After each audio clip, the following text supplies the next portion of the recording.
We are continuing with our series about Christmas, that there is a reason for hope. And this morning, we are talking about Christmas is about a time for reconciliation. And so I have started telling this story about Glenda. This happened in 1951 in the US, in Virginia. Ang kwento na to galing mismo sa kanyang book. Glenda Revel ang kanyang pangalan. Doon sa kanyang pagsimula sa kanyang book, she wrote, "If this were just a story about my suffering, it would be ordinary." So as I said nga kanina, nag-comment ako na ang suffering ay normal yon sa isang tao. Habang nandito tayo sa planetang ito, normal ang suffering. Suffering na kahit man lang mamatay ng kuko, pero suffering na yun, no? Even to our eldest apo, na nabasag yung nose bridge niya dahil sa katatakbo na dapa. So, suffering. Kaya kahapon, tinanong siya ng Ma'am Shi. Magka-chat sila magka-chat ang mother ni Lucas, si Steffi kahapon, saka si Flora. Tinatanong, kumusta si Lucas? Sabi ni Lucas, hindi daw siya masaya kasi masakit. So, ang suffering is ordinary. It's commonplace sa bawat tao. Pero, itong sabi ni Glenda, allow me to continue, sabi niya, "Rather, this is my account of an extraordinary Savior who brings light out of darkness, joy out of sorrow, peace out of pain." So we take note of that, ano? In the midst of suffering, ang nakita ni Glenda is our Savior, an extraordinary Savior, who brought light out of darkness in her life. This Savior brought out joy out of sorrow. And this Savior, His name is Jesus, peace out of pain. Ang mother ni Glenda ay alcoholic. And she was vicious towards this baby, si Glenda. Kasi ang paniniwala ng mother ni Glenda, nasira ang buhay niya dahil pinagbuntis niya si Glenda. Kasi nung nalaman niya na pregnant na siya, mula sa isang tao na ayaw naman niyang, hindi niya asawa, ang kanyang plano ay magpa-abort. Pero nag-give up siya. At the last moment, she gave up on the decision for an abortion. So anong nangyari? Pinanganak, and then for the first 5 years ng buhay ni Glenda sa mundo, her mother would not even have her in the same home. And so she was raised by an uncle and an aunt. And then, pag may bisita si Glenda sa kanila, sa mother niya, minamaltrato ng kanyang mother. Ginugulpi. Grabe, ginugulpi talaga. So at the age of 3, actually sa kagugulpi ng mother ni Glenda, na yung dalawang two front teeth niya ay natanggal. Tapos sa age of 5, ang ginawa ng uncle at auntie ni Glenda, binalik siya sa kanyang mother. Nung time na yon, hanggang puberty ni Glenda, yung kanyang tatay-tatay niya, ay actually, let me quote verbatim from her book. Glenda was mutilated, her father mutilated her innocence over and over again. And her mother, of course, never protected her. As a result, Glenda hated her mother, even wishing to kill her. So hindi ko na pa yung mga detalye ng painful life ni Glenda. Nagsimula yon sa isang adultery, tapos hinda ng attempted abortion, tapos ang naranasan niya ay buhay na punong-puno ng alcoholism, abuse, alienation, and abandonment. Di man tayo makarelate dito exactly sa ganito, no? But somehow in our lives, merong certain tayong napagdaanan na medyo may mga nagpapahiwatig na parang ganon. Di man natin na-experience per se, pero yung perception natin ay pwedeng ganon. But unfortunately, there are people who have undergone something like this. Pero katulad nga na sinabi ni Glenda, ang focus natin dito ngayon is this Savior who is an extraordinary God. So, yung naranasan ni Glenda, hindi dapat ganito ang buhay, ano? No no person in his or right mind would plan for something like this. I believe yung kanyang mother, hindi rin planano to. So let us read Zephaniah chapter 3 verses 17. Maganda yung nakasulat dito. Nasa screen din ito. Let's take a look at this. In your handout, nandyan din yan. In your handout. For the Lord your God is living among you. He is a mighty Savior. He will take delight in you with gladness. With His love, He will calm all your fears. He will rejoice over you with joyful songs. Let me ask you, is that too good to be true? Itong passage from Zephaniah. Kasi ang sarap nito, no? Yung mga nandito ngayon on-site, would you dream of having this kind of life? He is living among us. Then ramdam natin, He is a mighty Savior. Tapos, He is taking delight with our gladness, with His love. Yung ating mga takot, ano yung translation nito? He will calm all your fears. Sa Tagalog, pinapapayapa. May taga-Bulacan dito, kaya ginagawang payapa ang ating mga takot. Tama ba yun? Ayun. Tapos, He will rejoice over us with joyful songs. Actually, this is the message of Christmas. God came to live among us to be our mighty Savior. He did this because He delights in us. Let me just remind each one of us, in the Bible, it says that God enjoys us. That's why He created us. He created every one of us here. At kilala niya tayo by name. Enjoy siya sa atin. Although sometimes hindi tayo nag-enjoy sa sarili natin dahil kung minsan meron tayong nagawa na parang tayo alangan, ano? We are fidgeting kasi parang may nagawa yata akong hindi tama ngayong araw. Pero alam niyo ba that God is rejoicing over you? He loves us and He longs to calm all our fears. Alam niya yung mga ating mga doubts at mga pinangangambahan. Ilang araw na lang yung 2024 and some of us, or probably all of us are thinking, ano kaya mangyayari 2025? Are you thinking about it, Maureen? With your short hair?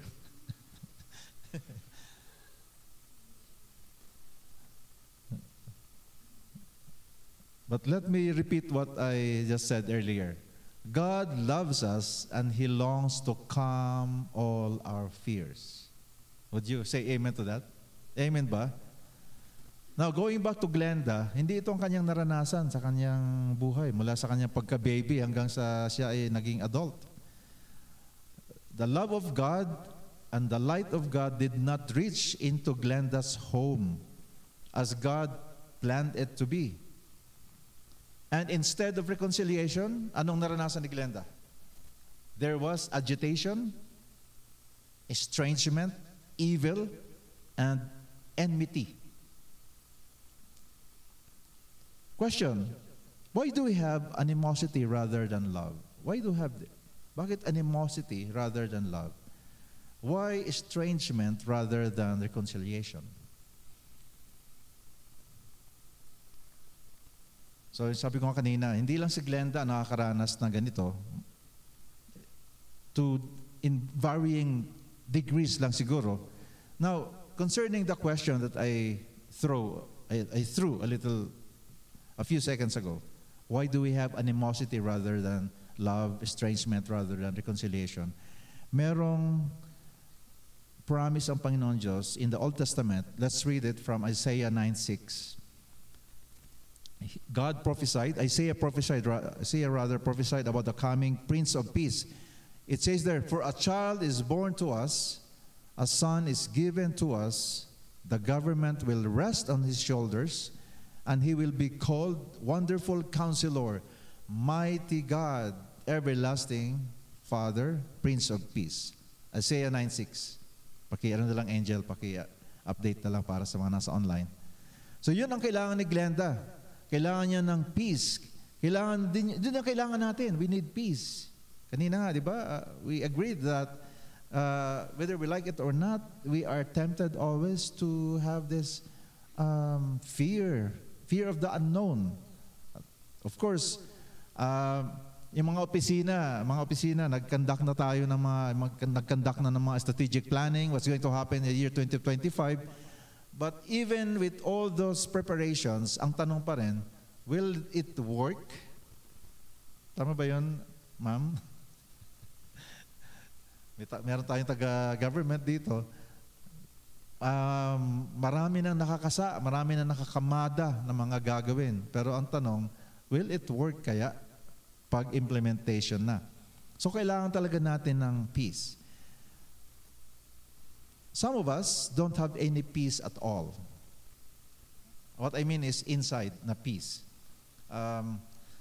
We might be on the outside, ang tingin sa atin, parang walang problema tong taong to. Smile lang smile. Lagi nagpapatawa. Pero I'm sure, alam na natin yung actually, kung minsan, yung patawa ng patawa, actually, coping mechanism lang niya. Something inside is going on. So, kailangan natin ng peace. Ang problema, actually, it's even worse. By the way, I believe na nandito tayo, karamihan na nandito sa atin ngayon. We know God already. So this message, can you take note of this? This might be of use to you to encourage others this Christmas season. So take note of this. It's para sa atin na kilala na si Lord. This is a powerful reminder to us, and na sana magbigay ito sa atin ng appreciation for the Christmas that God has given to us. So para naman sa mga kaibigan ninyo, kamag-anak na you believe na kailangan sila ng message na to, take note of this and try to allow this to sink in so that you can share this in your own words. Alright, so kasi what I'm going to say next is that our need for reconciliation goes deeper than just yung ating interpersonal na disharmony or yung mga tension between people. Meron tayong problema na malaki talaga. So, you know this and we know this when if you are conversing with your loved ones. Sabi sa Bible, Isaiah 59 verse 2, it is your sins that have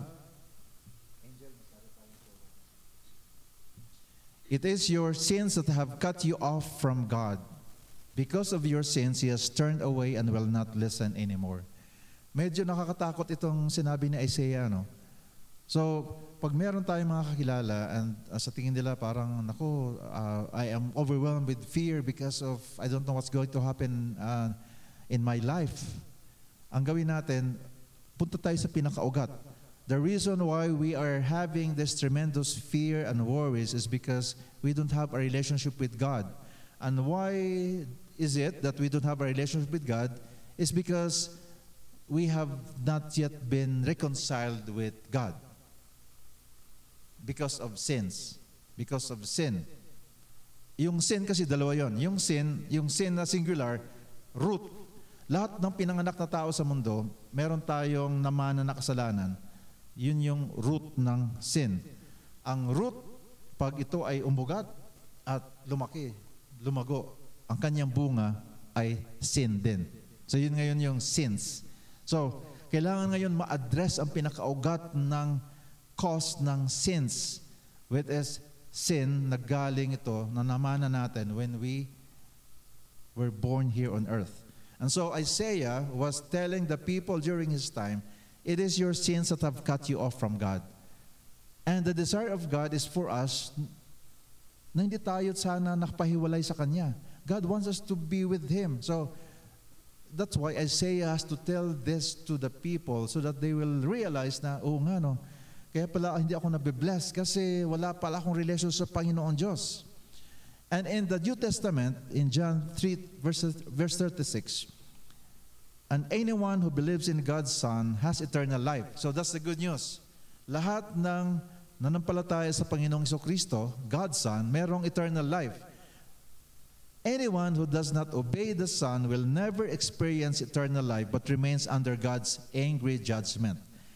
And God doesn't want us to be on that latter part of John chapter 3 verse 36. Ang gusto ng Panginoon na doon tayo sa bandang taas. Anyone who believes in God's Son has eternal life. So, kaya we are talking about this right now because there is a need for people to be reconciled. So, yung mga nandito ngayon at kilala niyo si Lord, allow this to be an opportunity for you to share to your loved ones later on when there is a need for them to realize na gusto ko ma-bless, pero bakit parang ang feeling ko hindi? So this is now what we are talking about, that God is inviting us for a reconciliation with Him. So this is the good news now as we come to Romans chapter 5 verses 8 to 11. So after presenting the bad news, we now go to the good news. So ano ang uli ang bad news? Ang bad news is we need to be reconciled to God at ang hindrance noon ay ang kasalanan. But the good news is, ito ngayon, Romans 5 verse 8 to 11. So let's read together the good news. 1, 2, 3, go. But God showed His great love for us by sending Christ to die for us while we were still sinners. And since we have been made right in God's sight for the blood of Christ, He will certainly save us from condemnation. Andun sa kadugtong yan, ano? He will certainly save us from God's condemnation. For since our friendship with God was restored by the death of His Son while we were still His enemies, we will certainly be saved through the life of His Son. So now we can rejoice with our wonderful new relationship with God because our Lord Jesus Christ has made us friends of God. So that is the good news. That is the reason why Jesus came. So now, before we enjoy, as we enjoy now, rather, as we are enjoying this good news, allow me to share to you 2 dimensions of reconciliation. First is vertical, the vertical dimension. That is the reconciliation between us and God. So, namnamin natin to ngayon kasi tayong nasa Panginoon na, this is what happened. Nagkaroon tayo ngayon ng reconciliation. Kasi dati, we were cut off. Totally walang relationship kay God. That was my story before. Kaya allergic ako noon sa anything spiritual. Ayokong sabihin na walang God, pero ayoko na nasa buhay ko siya. So it's something very interesting sa buhay ko noon. Interesting na hindi pala maganda. Interesting because I want to tell everybody that there is God. I can out debate them while we are having this drinking session. Merong Diyos, meron. Kaya kong i-prove yun. But I don't want God to be in my life. So hanggang dito lang. So, hindi pala ako reconciled sa Panginoong Diyos nung araw. But praise be to God, several years ago, ayun, buhay na si Sienna noon, youngest. That was the time that finally I decided to be reconciled vertically, that is between God and myself. And then, my obedience to the Lord resulted to the whole family also being reconciled to Jesus, to God the Father, to Jesus Christ. That's why I'd like to address this sa mga members ng family. If you're being called by God to enter into a relationship with Him, to be reconciled back to God, then do it. Ikaw pa lang gagamitin ng Panginoon Diyos para ang buong family later on will be reconciled back to God. I'm not bragging what I did, but I am bragging, I'm boasting on the power of the Lord that revealed Himself to me, that made me obey Him, and then caused the whole family to know God themselves. So, as a result, because of the vertical reconciliation to God, then the next dimension is this horizontal dimension. It is all about the relationships outside of a relationship with God. So it means yung relationship natin dito sa planetang ito, sa balat ng lupang ito. So relationships. Napakaganda nung sinabi dito ni Apostle Paul sa Ephesians chapter 2 verses 14 to 16. For Christ himself has brought peace to us. He united Jews and Gentiles into one people. Pause muna tayo, no?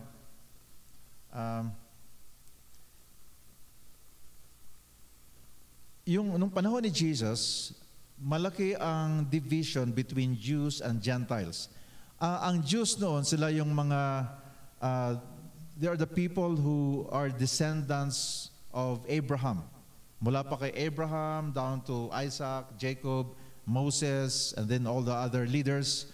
Sila ang describe sa Bible, sa Old Testament, na sila yung pinili ng Diyos para maging parang demonstration ng reality na merong isang Diyos na mabait at mahabagin. Kasi ang mga Jews o mga taga-Israel, kung tutuusin, wala silang pinagkaiba sa mga ibang kapitbahay nila ng mga kingdoms. Lahat sila ay may mga pagnanasa, pare-pareho. Lahat sila marunong din magsinungaling. Lahat na ng pwedeng gawing kasalanan ay kaya nilang gawin. Pare-pareho lang. Kung tutuusin, walang pinagkaiba. Pero ang ginawa ng Panginoon Diyos, He called Abraham. You can find it in Genesis chapter 12. He called Abraham, come, join me, I'm bringing you to a promised land. The purpose of God is to show to everyone that anybody who would decide to trust God can have a different way of living, even in the midst of all these things that causes destruction to ourselves and to others. So, di ba, when we commit sin, pag nagkasala tayo, anong unang resulta sa atin? We are bothered with our conscience, we are filled with guilt, tapos shame, and ang ginagawa natin, we put down ourselves. And as we put down ourselves, we become inferior, we feel insecure, and so we start behaving to other people in a different manner.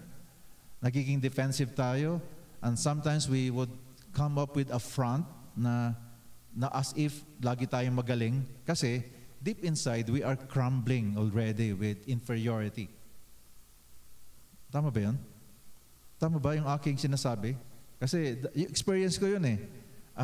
Hindi man ako masyadong, ang description ko sa sarili ko na araw, mahiyaing bastos. Hindi masyado akong loud na nagpapakita ng kayabangan. Pero deep inside, mayabang din eh. So, the reason why we are putting up with all these fronts, iba-ibang mukha, is because deep inside, we don't have peace. So that's why Jesus came to bring peace. And then, kaya yung mga taga-Israel, ganun ang purpose nila doon para sila maging model na pag nagtiwala ang isang tao sa Panginoon, merong pagbabago at makakaranas siya ng peace or shalom. Ngayon, ang nangyari sa mga Jews, hindi naman lahat, pero marami sa kanila, naging mayabang. Ang nangyari, kami ang chosen people, yung din nila kababayan, kayo hindi. So instead na sila ay maging blessing, sila ay naging mapagmalaki. Kami, mga taga-Israel, mga Jews kami, kayo hindi, kami lang ang pinagpala. In a way, pinagpala sila dahil may promise ang Panginoon Diyos na ibe-bless sila. So materially, nagbe-bless sila, pero they are not a spiritual blessing in general to others. So, merong isang matinding hidwaan between the Jews and the others, the Gentiles. But when Jesus came, ito na, Christ Himself has brought peace to us. He united Jews and Gentiles into one people.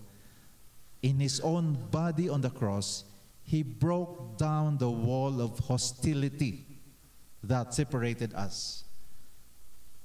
So mga ka-Life Journey, the reason why I was presenting the context of this, kasi if Jesus was able to unite the Jews and the Gentiles who had this history of hatred and discrimination, the Jews, they are always looking down on the Gentiles. If God can do it, then God can do it as well to us here today. Amen ba? Kaya rin ni Lord na ma-reconcile at to bring us together kung ano man ang mga hidwaan na meron tayo sa kapwa natin. Amen ba? So if God can do that, if Jesus can do that to them, He can do it as well today.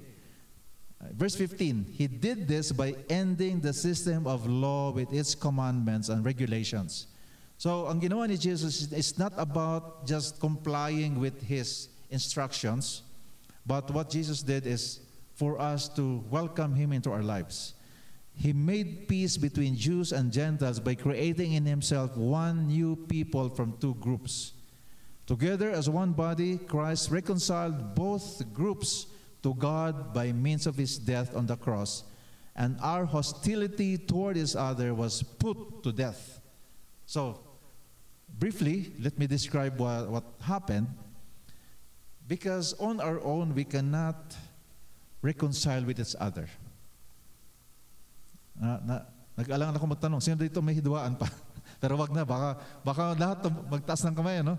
Pero in a way, meron tayong mga relationship issues. Amen ba? Amen. Tama ba? We have issues with relationships, within relatives, within friends. And sometimes we are thinking, mukhang hindi na yata pwedeng magkabati uli. Parang, nagkakatingin. Pwede, may ganun, no? Kaya nga pag Christmas, doon minsan naalala yon. Lalo na pag, yun nga, lagi kong binabanggit, lalo na pag bibisita daw si yung kamag-anak natin. Naku, anong gagawin natin? Bibisita si uncle. Si uncle na maingay, pilosopo. Si uncle na may utang pa hanggang ngayon. If Jesus was able to unite the people then, if God was able to unite those who have been feuding for so long, can God reconcile us as well with these certain people? When I say reconciliation with relationship, I'm not saying na parang bumalik lang sa dati, na parang as if nothing happened. In my experience and also consulting with the Word of God, sometimes you just have to forgive, but working together may seem to be another topic. Sige, wala nang galit, pinorgive mo na, pero yung mag-work together, malamang wag na. Kasi merong trust issues eh. Para hindi na magkasala, para hindi na patuloy na magkasala, wag na tayong magtrabaho together. Pero okay na tayo, magkasundo na tayo, wala na tayong away, hindi na mag-aaway yung mga anak natin. Okay na, may closure na tayo, pero working together, it's a different matter. Pwedeng ganon. And then after some time, when trust has been rebuilt, then you can again start working together. That is my word, ha? Hindi yun absolute na galing sa salita ng Diyos. Inabi ko lang yun in my experience because we go through a process of healing. So if that working relationship causes us to sin, causes us to have this parang yung sugat laging kinakalkal, then I might as well decide to go to another environment where I can work with peace. That's my opinion lang. As I go through the process of healing, of course, it's a difficult challenge. That's why this morning the call for us is to be a peacemaker. Be a peacemaker. Be a peacemaker. Pwede, can you just say it to the person next to you? Be a peacemaker. Be a peacemaker. Are we taking it? Ang hirap, ano? Ako peacemaker? Troublemaker ako? Hindi. How can I be a peacemaker? Binubuli ako. It can be like that, ano? Or it can be, kailangan ko silang ibuli para sumunod. However, the Word of God tells us in Matthew chapter 5, verse 9. Let's read together, Matthew 5, verse 9. In your handout, 1, 2, 3, go. Blessed are the peacemakers, for they will be called children of God. What a wonderful description or name for us. If we decide to be peacemakers, then we are called children of God. Are you a child of God? Yes. In James 3:18, wala na yun sa PowerPoint, peacemakers who sow in peace reap a harvest of righteousness. So if we plant peace, then we harvest peace. So this Christmas season and beyond 2025, would you like to have experienced peace and righteousness? Would you like to have an enhanced 2025 and even the remaining days of 2024? Then would you consider James 3:18? Peacemakers who sow in peace reap a harvest of righteousness. And the last verse that we have here in 2 Corinthians chapter 5, verse 17 to 20. So this is a description of those who belong to Jesus. So therefore, if anyone is in Christ, the new creation has come. The old has gone, the new is here. All this is from God who reconciled us to himself through Christ and gave us the ministry of reconciliation. Okay, doon muna tayo sa verse 18. If you recall, na-present ko na earlier, yung two dimensions of reconciliation. Yung first is vertical. So nandito sa verse 18, actually yung dalawang yun. So because of God, who brought us back to a vertical relationship with Him through Christ, and God gave us the ministry. Ministry is, ang synonym ng ministry is service. Yung word na ministry from the Greek, original Greek, it means service. So ang minister is a servant. So God has given us the service. We are called to serve so that there will be reconciliation.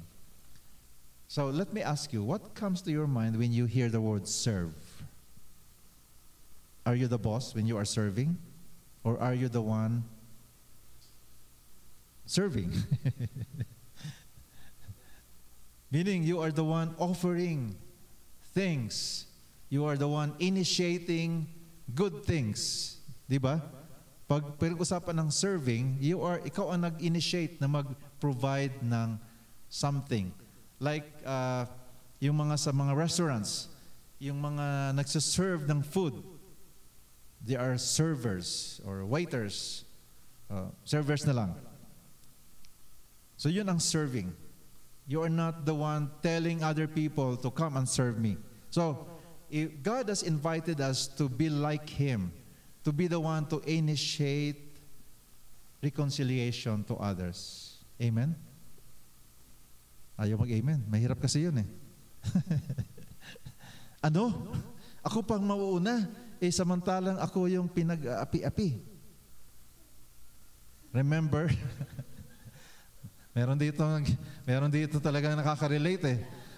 Aping-api na ako, tapos ang sabi dito ngayon sa message ni Pastor Vio ay ako daw yung mag-initiate. So this is the message of Christmas. At ituloy na muna natin. Ano?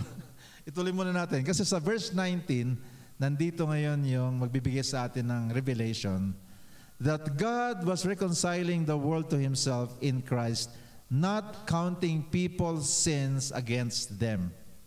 And He has committed to us the message of reconciliation. So, dyan muna tayo.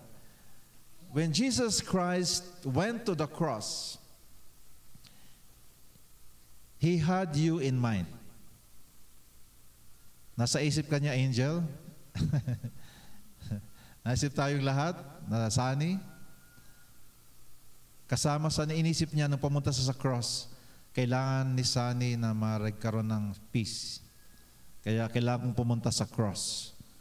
Para magawa niya na makapag-serve, siyang mag-initiate ng reconciliation sa ibang tao. Ako, sa isip din ako ng Panginoon Diyos.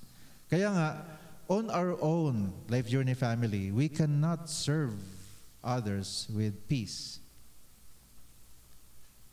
That's why we have Christmas. That's why we have Jesus has to come so that He can deliver personally this power that we need.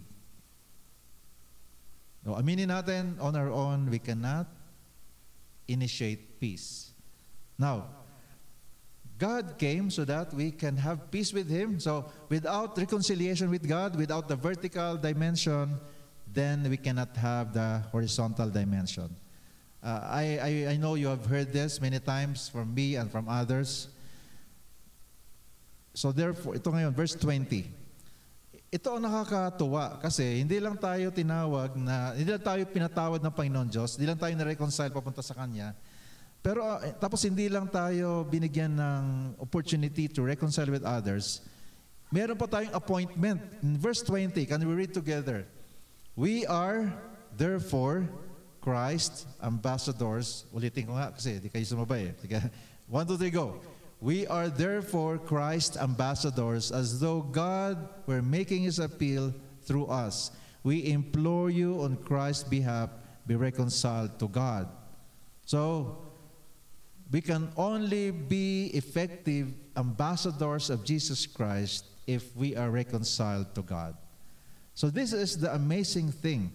Hindi ka lang binigyan ni Lord ng relationship back to Him, at hindi ka lang niya binigyan ng job description na makipag-initiate ng reconciliation with others, tinawag ka pa niyang ambassador. So, take note of this. Before we wrap up our message this morning, Life Journey family, I believe yung description ng ambassador dito sa Bible, saka yung ambassador ng Pilipinas to the US, to Japan, to other countries, ano ang implication pag sinabi kang ambassador? Ano ang expected sa'yo? Diba, you are expected to represent your country to that country where you are assigned. You have that authority to tell the people in the country, in the nation na doon ka ngayon ambassador, that in behalf of the Filipino people, ito yung sinasabi namin. Yung sinasabi ko ay ito yung kagustuhan ng aking nire-represent na bansa. So, if you are an ambassador of Christ, every time that you stand up, every time that you speak, you are representing Jesus Christ. Wow, grabe. Ayoko na. Mahirap. Pero, yun nga, if you have Jesus Christ in you, then you don't have to force yourself to be doing things that you cannot do. If you belong to Jesus, then it will come to you as you obey God. So ang appointment sa atin is to be a peacemaker because we are Christ ambassadors. So the question for you this morning, for us today, is which path will we take? We have a choice. Reconciliation is available to us, vertically with God Almighty, and horizontally if we will choose to be peacemakers. So this Christmas season, I believe God did not just allow us to have a wonderful time together with family and loved ones, to spend time with them, but God is raising us up to be ambassadors, to be the one initiating reconciliation. And it begins by praying for them. Because if we do not pray for them, we might be lacking in terms of discernment and wisdom how to go about with the reconciliation. Kaya, Life Journey family, I'd like to invite you to continue to pray individually, and also meron tayong prayer online every 5:30 in the morning. It's a sacrifice, but it's worth it.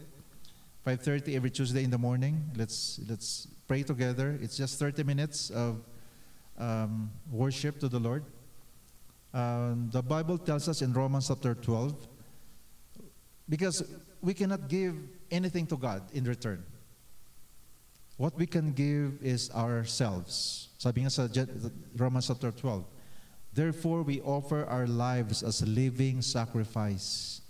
This is the only gift that we can give back to God, our lives, our time with God. And so, Again, the challenge for us this Christmas season as we end in a few days, our year 2024, and as we face 2025, I would like to bring out this challenge or challenges before you. First, if you are not reconciled with God, those who are watching, be reconciled to God through the sufficient sacrifice of the Lord Jesus Christ in Ephesians chapter 2, verses 2 to 9. And if you want to learn more about a personal relationship with God, we can help you, the Life Journey family. So that's the first. Kung hindi ka pa reconciled, be reconciled. And second, for everyone, seek to reconcile all of your relationships which are strained. It is based on Matthew chapter 5, verse 9. Binasa natin kanina, be a peacemaker. And in Romans 12:18. Life Journey family, this is the message of Christmas, the reason for hope for us to be peacemakers. Christmas came so that we can have reconciliation with God and with others. A blessed Christmas to everyone.